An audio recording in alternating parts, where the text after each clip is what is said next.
What's going on, everybody? Welcome to The World Through My Lens. My name is Jacob, and if you are new here, welcome. And today I thought while everyone is currently quarantined at home, I would do an updated video of what I keep with me in my camera bag. And this is something I try to update every year because things constantly change and I carry different stuff with me or I get new equipment or whatever. And a few months ago, I believe it might have been April or somewhere around there last year, could have been later than that, I did a what's in my everyday bag video, which is a little bit different than what's in my whole camera bag. So I believe the last what's in my camera bag video I did was probably 2018. So I thought it was time for an update because a lot has changed since that video. So let's get started.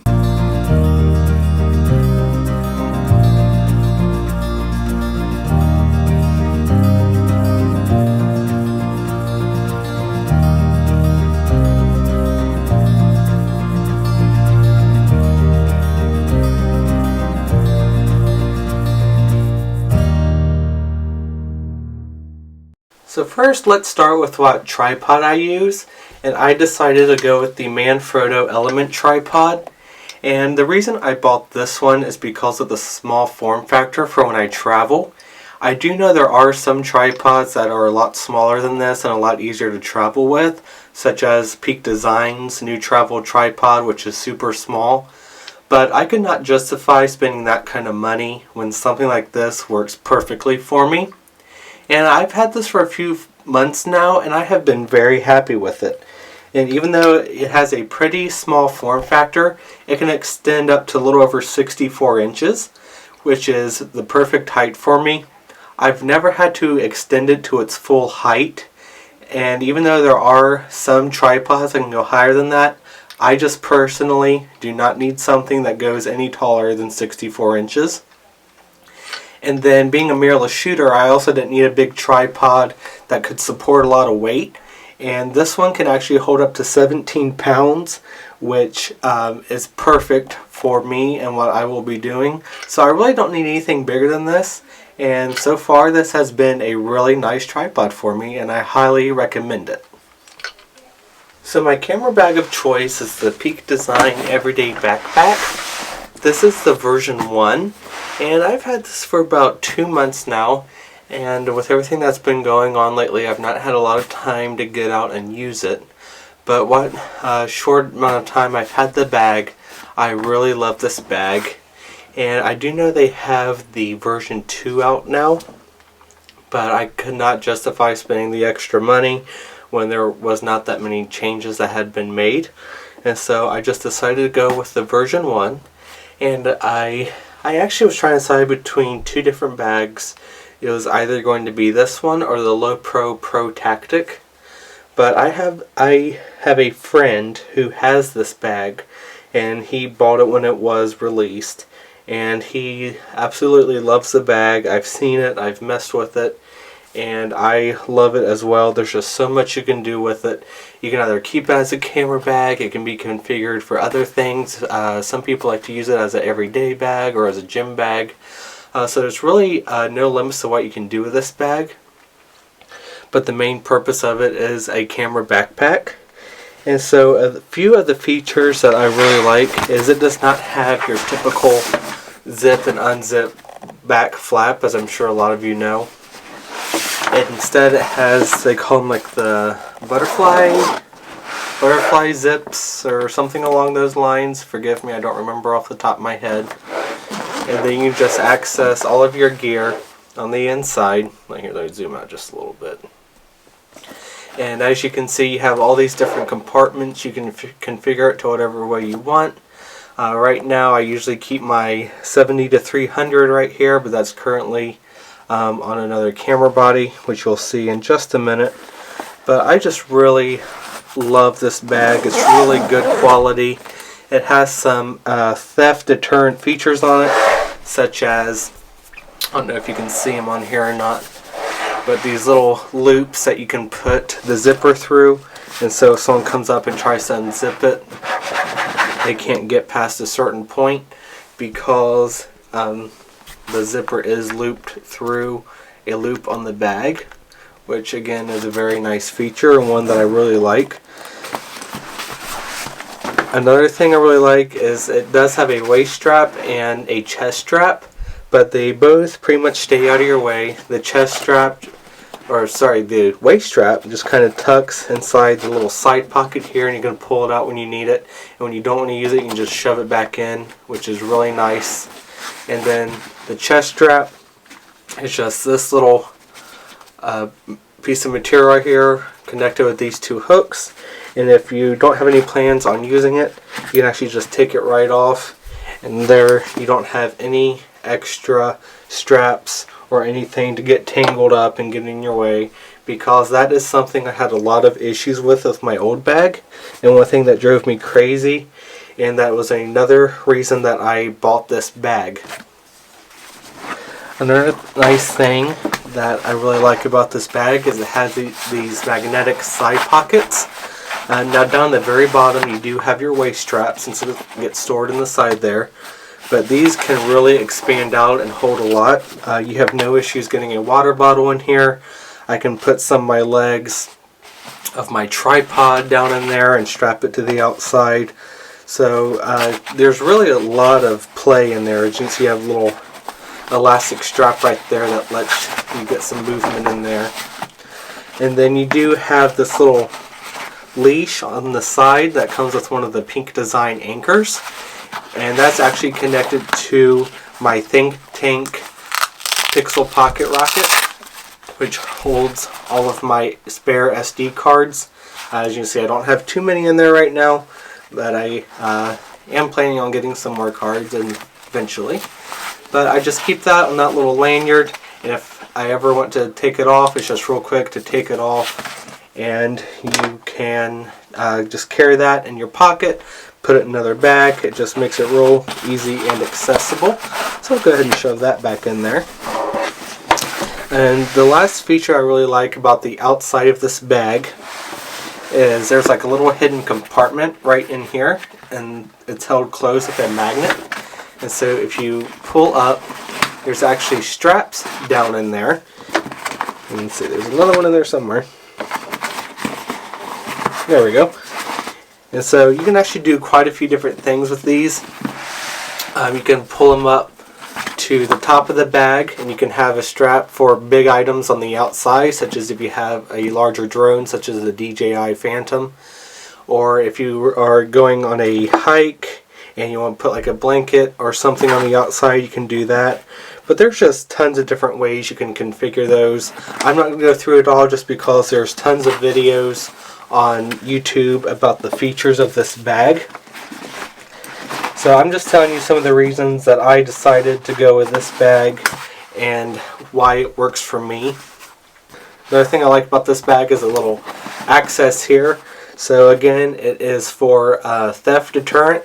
So if you just pull down, it won't open, and if you pull up, it won't open. So instead you have to pull down and up, and it undoes the magnetic latch, and then you can just get into whatever you have stored inside. As you can see, I keep my Peak Design neck strap in there, which is, I made a review on this strap. I will link that in below. I really love this strap. I use it a lot, and I actually received this as a gift. I didn't actually buy this one, but I really enjoy using this strap. And then finally, the last thing I really like about this bag is on the inside. I'll try to get it so you can see here. Is you have like a little hidden compartment here, which magnet again is held closed with a magnet. So you can just pull open, and then you can throw keys, a small wallet, passport, whatever you need in there, which makes it very nice. And as you can see, you can get quite a bit of expansion out of this bag. And again, this is a waterproof bag, or water resistant bag I should say, not waterproof. But as soon as you do put it out on this last magnetic ring here, you'll notice that you can get some water inside, and you kind of lose that water resistant feature of the bag. But I usually keep it closed on the last one. Now you can see there's no issues with any gaps or anything. So that's just a few of the features of the bag and some of the reasons that I decided to go with this bag. So now we'll get into what I carry with me inside of the bag.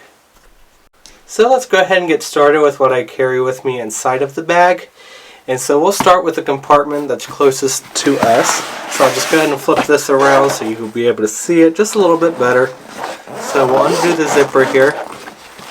And now you can see the inside of the bag. As I said earlier, this is where I usually keep my 70-300 lens, which is currently attached to a different camera body that's on the other side of the bag. But we'll get to that in just a minute. So we'll go ahead and start with the zipper pouch that's on the outside flap of the bag. So we'll undo this, pull the flap back. And one thing I do like to carry with me at all times is my lens pen. This one is made by Sunpack. Pretty much any brand you buy is going to work well. I just found this one and picked it up for pretty cheap. So I'm sure a lot of you know what a lens pen is. On one side you have a little brush for some larger dust particles or dirt or anything that can get on your camera or the lens itself, so you can just brush those off. And then on the other side, for the fingerprints that you get on your lens, you have like a little felt type tip that you can use to just wipe those right off.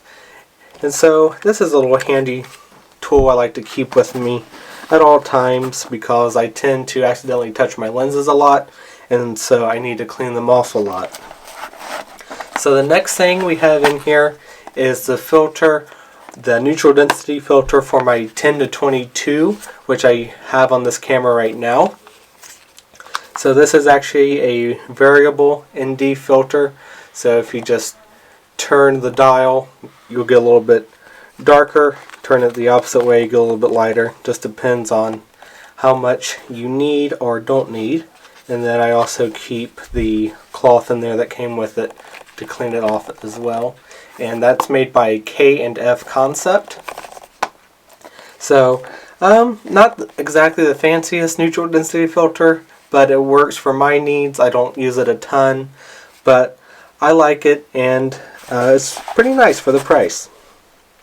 And then the last thing I have in this compartment, this is actually for my video light that I actually received for a Christmas gift this year, which I keep stored in the bottom of the bag. So we'll go ahead and show that to you since I already have part of it out.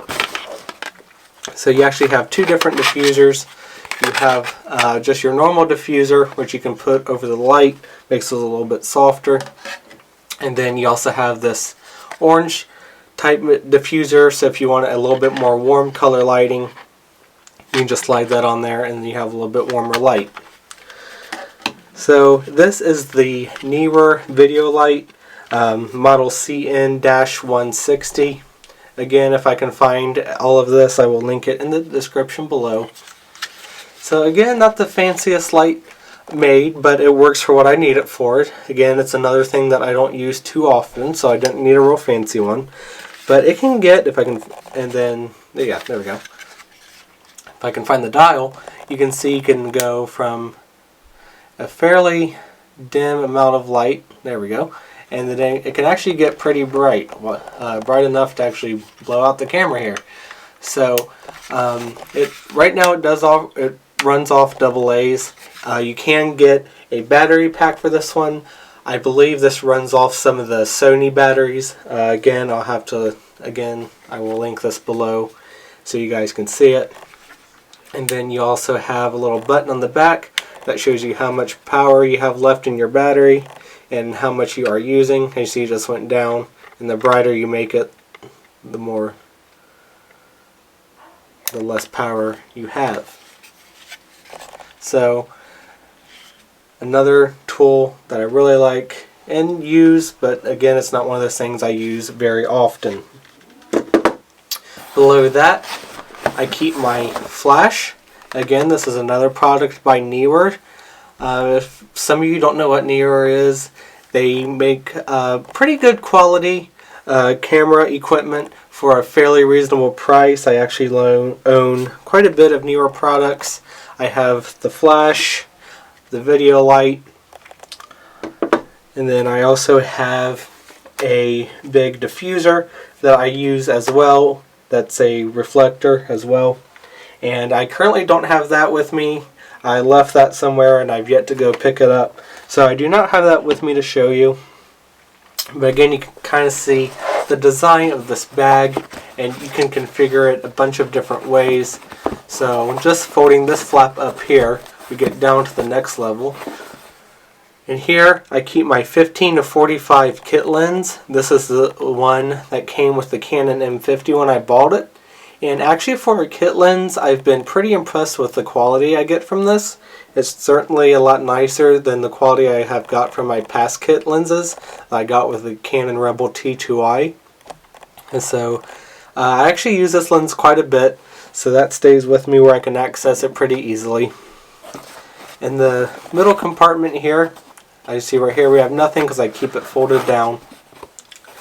We have my newest lens, which is the 50mm prime. Goes by a few different names. The Nifty 50, fantastic plastic, whatever you want to call it. Actually, for the price, a pretty decent lens. I believe this goes for about $125. So it's not going to be the sharpest lens, but again, if you do want a prime, and if you want to get that nice bokeh effect on your portraits, this has an aperture of f1.8, so you do get that nice shallow depth of field. This is another lens that I really enjoy using. If I had one complaint about this lens, I would say that it is not image stabilized, which again for $125 you're not going to get. But that is pretty much the only downside I have with this lens. Other than that, I really enjoy using it. And then up at the top here, I have the Dead Cat for my Rode Video Micro microphone, which I'm currently using on my camera right now, so I'm not able to show that to you. But that is something I do carry with me at all times. So that's pretty much it for this side of the bag. So now I'll go ahead and zip this side up, and we'll flip it over to the other side. Again, I'll turn it so you'll be able to see just a little bit better.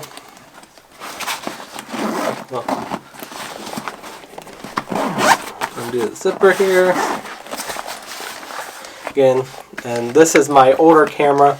This is the first camera I got, actually, the Canon Rebel T2i, and it actually has the 70-300 lens on it right now. So even though this is an older camera and the quality from this camera is not as good as it is with my new camera, I do like to keep it with me as a backup or as a secondary body, which I have had to use quite a few times. And then attached to that, I've got the Peak Design wrist strap. So as you can see, I really like Peak Design products. This video is not sponsored by them. I just really enjoy using their products. They're really good quality. And if you have not had a chance to buy any Peak Design products yet, I would thoroughly encourage you to go ahead, and even though they can be a little bit more pricey, go ahead and pay the price, because I promise you, you will not be disappointed in the quality you get from them. So in this flap here, we undo it. There we go. You actually have these nice little compartments for your batteries. And so I have the spare batteries for my Rebel. And then in the middle here, because I only have one, my spare battery for my M50. So that's something I carry with me at all times, because like I said, I do still use that Rebel as a secondary or as a backup body. And then I have the charger for the Canon M50 as well. So that's all the things that I keep in that pocket. And so really there's not too much more on this side, because the camera does take up this amount of space. The other thing is, if we flip this down, pretty much the only thing I keep in there is my diffuser for my flash. So as you can see, the bag is plenty big enough for the gear that I have, and I still have quite a bit of room in here. Still have spaces that I've not filled up with gear yet, so I have plenty of room for expansion. But that's pretty much the basic camera gear I carry with me. whenever I'm going out and doing a shoot, unless I just have something specific in mind and running to the park or doing whatever when I want to take a smaller bag. It's just pretty much what I carry with me wherever I go at any given time. And so the last compartment we do have is actually in the top here. If we undo the zipper and pull this apart, you'll see you have this nice little pocket built in the top, and behind that you have a space for a laptop and space for an iPad or tablet, which is pretty nice. But I just put all my odds and ends in this little pocket up here. You see I've got my Neewer flash triggers, which I do use from time to time, so I like to carry those with me. Also have this lens cloth that just folds up inside this little pouch. You can put it on a keychain or hook it to the outside of your bag, which is really nice. I like to keep that with me. Other than that, pretty basic stuff. Lens caps, spare batteries. I keep my little rocket blower in the top here for if I ever get dust on my sensor. I can just blow that right off, so I do like to carry that with me. And then the last thing I keep in here is my spiked feet for my tripod. So if I'm going to be using it on sand or dirt or mud or whatever, I can just put these feet on. It'll sink right down in the sand and not move on me. But other than that, that is pretty much what I carry with me in my camera bag. I hope you guys enjoyed this video. If you did, please like it. Hit that subscribe button because I do have some more videos coming. But that is it for today. Thank you guys for watching. We'll see you in the next one.